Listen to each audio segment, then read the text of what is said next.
Tom and Megan are back to look at episode 6, The Bounty. So, Megan, this episode 6, is entitled Bounty. That refers to, obviously, the HMS Bounty of Mutiny on the Bounty. But from Star Trek world, it is Star Trek 4 Voyage Home. They go in a ship called the Bounty. I'm not sure if I would have named it that because I would have said something completely trite like Old Home Week or Old Friends Week. But this to me was one of the most action-packed episodes. And this is a series that's action-packed. But what stood out for you? The fact that this is becoming a regular refrain for me is that yet again you have called it on interpersonal character motivations. And this time it was that the problems between father and daughter, Geordi and Sydney, were about her career choice and his disappointment in it. You were right. Just for the record, wanted to get that out there. I was so irritated at Geordi for this. Whatever my father's faults were, once I made my choice, like, God bless you, son. That's what you want to do. You go do it. And I tried to be that way with my daughter. And I just think it's completely unfair for a parent to choose for someone, particularly someone who is of age and a legal adult, that gets to make their own decisions. And so I was really irritated with Geordi for about half the episode. But I have to start with my the same way. Absolute most favorite line, and you alluded to it in the prior episode. And it's when Raffi and Worf come aboard, and 7 of 9, and they see each other. 7 of 9, I thought, was a little too, I don't want to say cool, but cold. Because I thought they had been lovers by the end of season 2. But Worf completely diffused the situation, where he said, I have often gone into battle with those who were former lovers, and I find that they fight for each other quite well. She says, and I'm not coming. He says, what a relief. It was so great. And he was the only one. Said, oh yeah, former lovers, no big deal. Let's go. Come on, girls. I feel like I've been in that conversation, like, before road trips, maybe before class projects. That was so accurate. But I absolutely loved. Oh yeah, I've been with former lovers, no big deal.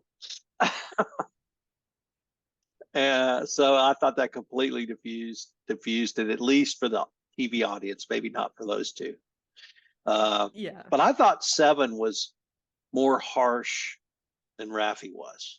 I don't know how you. Oh yeah, you can tell who initiated that breakup. It wasn't Raffi. So anyway, we've got Mr. Worf back with the gang, and we're heading off to the Space Museum, and that's where. Cool.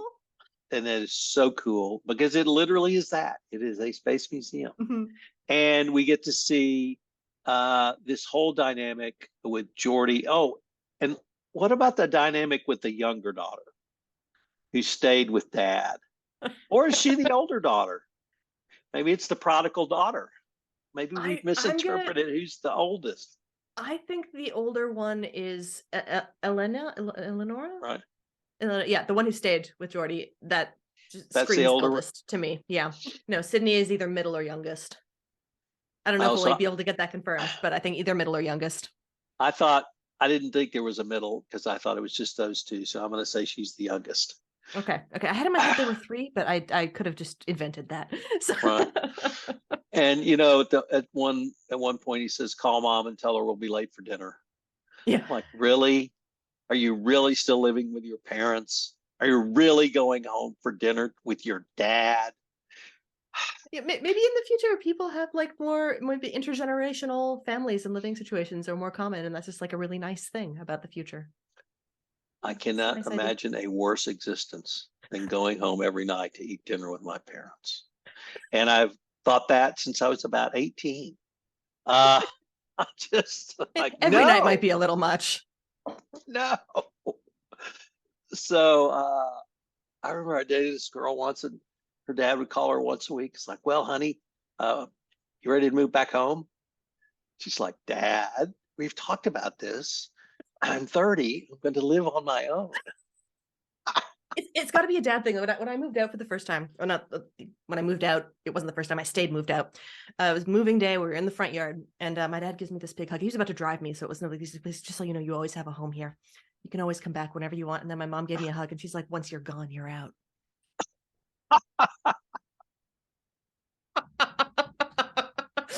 My sister had moved into my bedroom by the time like the car was out of the driveway. Like I remember my sister got a scholarship to a university halfway across the country. And my father's only comment was, well, you know, she'll never move back. I'm like, really, Dad? That's what you're worried about? She's got a full boat engineering scholarship to one of the top universities in America. And your comment is, she'll never move back? Yeah, she'll just marry some guy and stay up there. Well, okay. In the words of Thor, God of Thunder, families can be tough. So did you find Geordi's irritation with the daughter on the Titan valid even? I just literally was very, very irritated with him about that. It seemed weird. It seemed out of character, at least from what I remember. Yeah. It feels like what a weird hill to die on. It's like, oh no, your child became a well-regarded pilot on a prominent starship under a very good captain. The horror. Under Megan's favorite, Captain Shaw. I love Captain Shaw. He just continues to grow on me. But like yeah, it seemed weird. And I don't know, maybe who knows what's happened to Geordi in the intervening years. You know, maybe he became one of those really protective people and maybe even a little fearful and anxious about the ways the universe could harm his family. I can see that. So I want to give him the benefit of the doubt. Especially because he opens up by talking about the memos he's writing about how awful an idea it is to bring the whole fleet together in one place, which okay, he's so win some, lose some on the Geordi. But it was nice to see them hugging. When Beverly came up for the hug and it was good. So what about when they break into Daystrom Station? That was all very interesting. I really, really enjoyed the part where first the crow flies, then there was the music, and then Moriarty appeared, because I thought what was happening was the station had such a sophisticated defense system that it could almost target the individual intruders for sort of their worst nightmares. I wasn't quite sure how Moriarty worked into that, but the crow and then the music, I thought this is a really interesting place. Any thoughts on that? Yeah, I had a slightly different one after I kind of got over so we've got a Victorian hologram, interesting. But then it seemed more like to me on second watching that it was Data, or the brain of Data, the AI that he was really representing, was trying as much as possible to subvert the anti-intruder programming, and he was trying to provide these clues as to how to get through it. And so I thought it was less about trying to be as scary as possible and more about trying to, within the parameters that existed, help as much as possible. Yeah, that's interesting. Yeah. And then they had a Tribble, so you have to just love attack Tribble. And Worf was like, we hate Tribbles. With good reason. Even today, we hate Tribbles. So you have to give a shout out to that. But when they do discover this iteration of data, I was really intrigued first by the comments of Dr. Soong, but also by the incorporation, and I absolutely loved it, of Lore and his personality. Yeah, what a great way to demonstrate that there's a lot going on here. This is really a new character, not an old one older. Exactly. And for those who don't know, Lore is the evil twin of Data, and his alter ego, very manipulative, just as smart. And so there is a conflict / competition in this new character of who will win out, Lore or Data. And if Lore wins out, it's going to be very, very bad. because apparently he has a very long memory of what they did to him. And I really enjoyed that part. I almost wish they could have had a whole episode just on the conflict between Lore and Data Ooh, within the same physical body. that would be really good. Yeah, I know they couldn't within the time constraints of this series, but I just found that part fascinating. And what would prevent a Lore character from winning?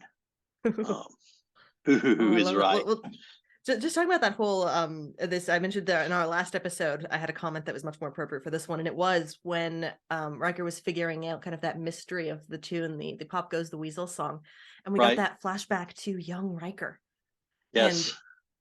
whoa, so I was watching just like, okay, how is that tiny infant baby the impressive grown man that I remember as a child watching TNG? And I was wondering if just, and this is kind of just like my experience of watching the show, but if one of the reasons it's so enjoyable is that like these aged up characters are making it's in the same scale as it was when I was first watching Star Trek for the first time, with like how much older these characters are and my age in relation to them. And I just thought that was really interesting to see That's them a all great aged up point. that way. That's a great point.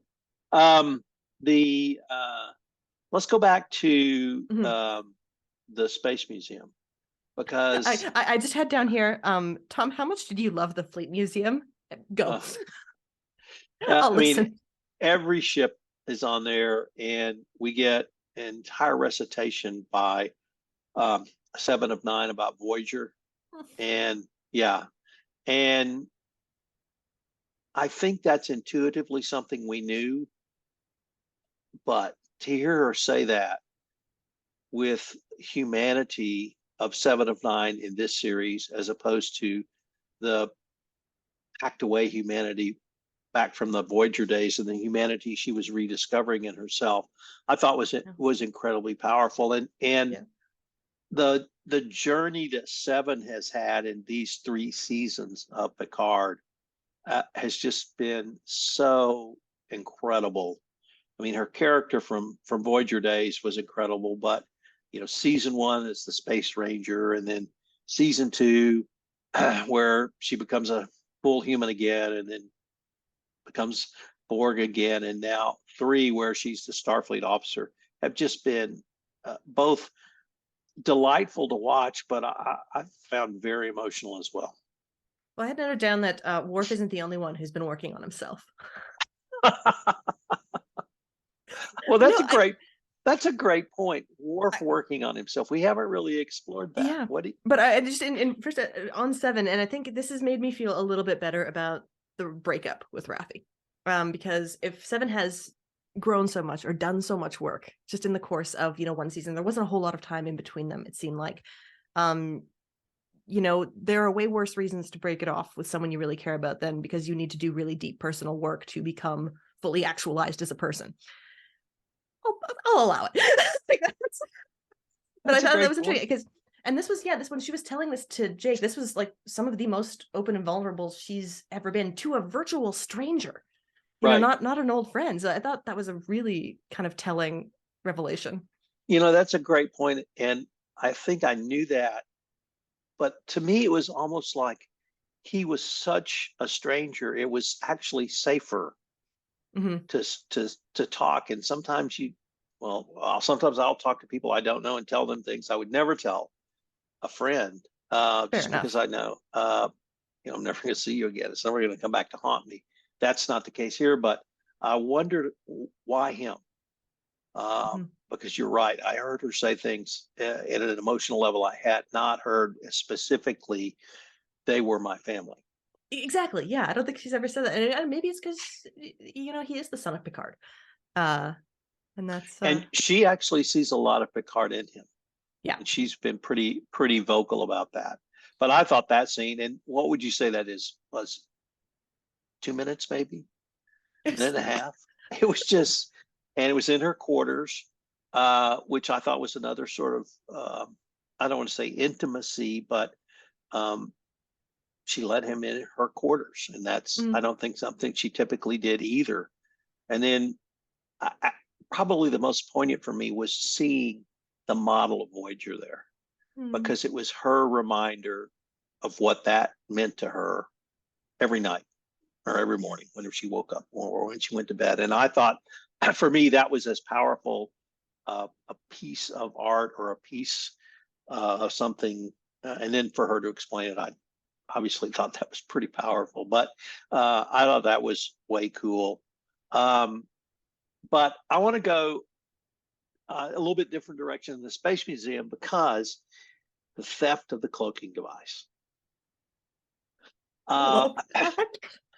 First of all, that is a direct ripoff from TOS, so I will take credit for that one.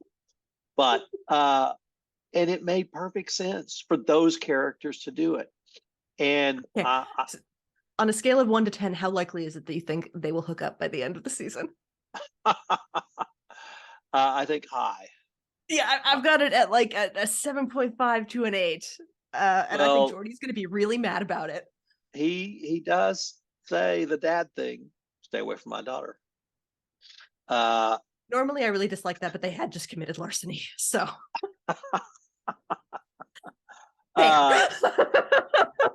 But it was in the scene or in the show, it was, I think, Jack who came up with that idea. And that was the first time, obviously at the end of episode 5, we saw him physically do things we didn't understand why he was capable of. And perhaps mentally at the end when he says, I don't know why, I knew. But to me, that scene where they stole the cloaking device showed me a level of mental sophistication I didn't think he was capable of. I knew he was a con man, and I knew he's probably a step ahead of most people, but that was near genius to come up with that. Although, they screwed it up when they tried to attach it to the Titan, and Geordi had to step in and remedy it.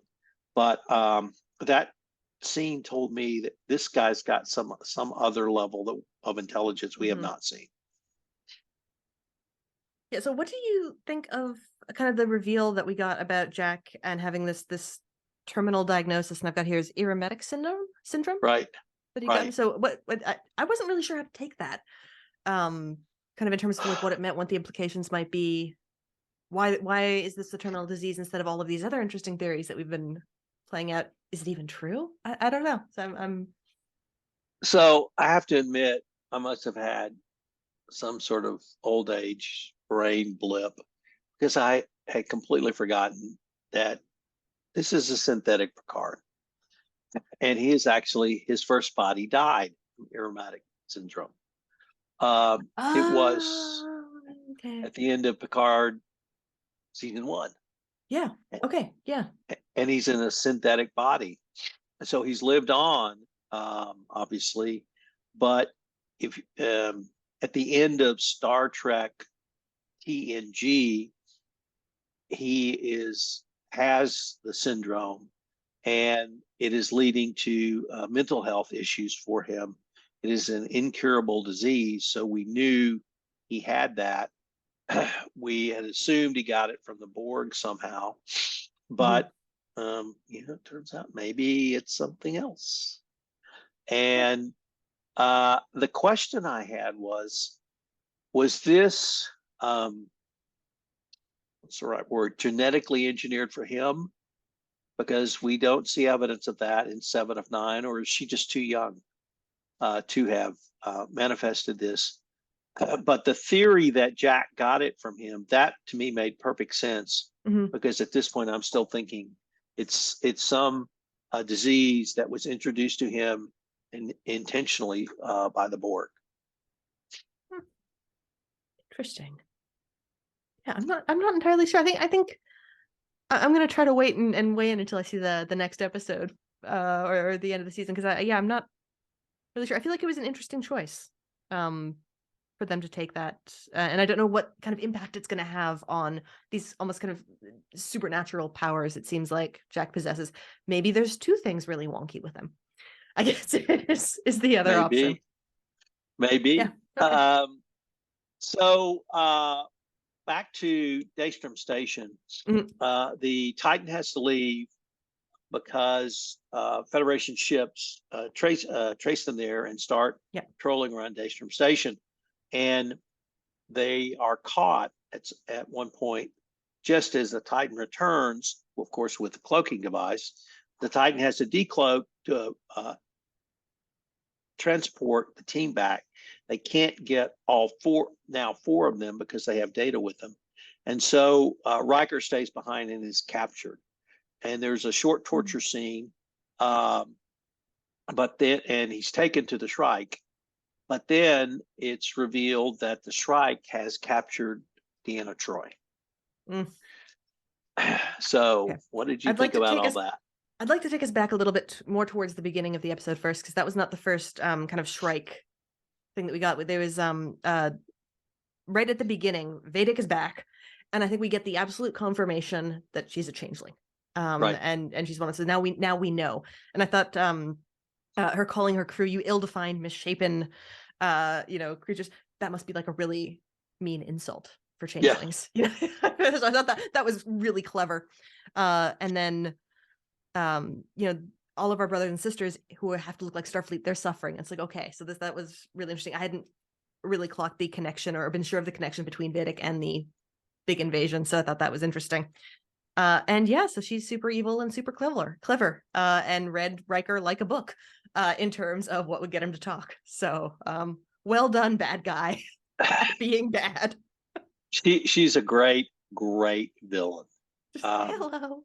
Oh, she's so creepy. I was a little put off by Troi at the end because I thought she was a little measly. But she's become a mother, and she's lost a child, and I think there was a whole backstory to that I didn't fully appreciate as well. What were your thoughts when you saw Troi? I kind of agree. Like the only thing she said was, "Oh, Will." It was really hard to interpret that. Like, was it, "Oh no, what have you done, or what have you gotten me into, or what are we going to do to get out of this?" And I would have been much less surprised if it was, don't give them anything, stay strong. Measly is a good word for it. So this episode was just a ton of fun. Lots of action. I enjoyed the scenes and we didn't talk as much about what was going on the Titan other than our discussion of Seven of Nine and Jack, but some great scenes there. Your buddy Shaw is just, I think he's getting taller. He's just, they transfer control the ship back to him. And, but he is also, starting with the prior episode and now in this episode, I think he understands the dire straits they are in, and this may not be the fault of Picard and Riker. I like that about him as a character, is like he's super salty about it, but he's starting to get on board as much as he doesn't want to, and as much as he may not like these people. I think it's such a good relatable character. Really, really into that. And I think one of my favorite moments of all of them was when Geordi saw Data for the first time. That was a look of love. That was like, they are just the best of besties, and seeing them reunited is going to be such a treat. It is, and it really drove home to me how close they had been in TNG. So absolutely. Until next time, Megan, I'm Tom Fox. And I'm Megan Doherty. Thank you, everyone, for joining us. This is Tom Fox again. Thanks so much for listening to this episode of Because That's What Heroes Do. I hope you'll join Megan and I again next week, where we take up Picard Season 3, Episode 7. If you've enjoyed this podcast, I hope you'll subscribe, rate, and review wherever great podcasts are listened to. Because That's What Heroes Do is now the award-winning Because That's What Heroes Do, and it's a production of the Compliance Podcast Network.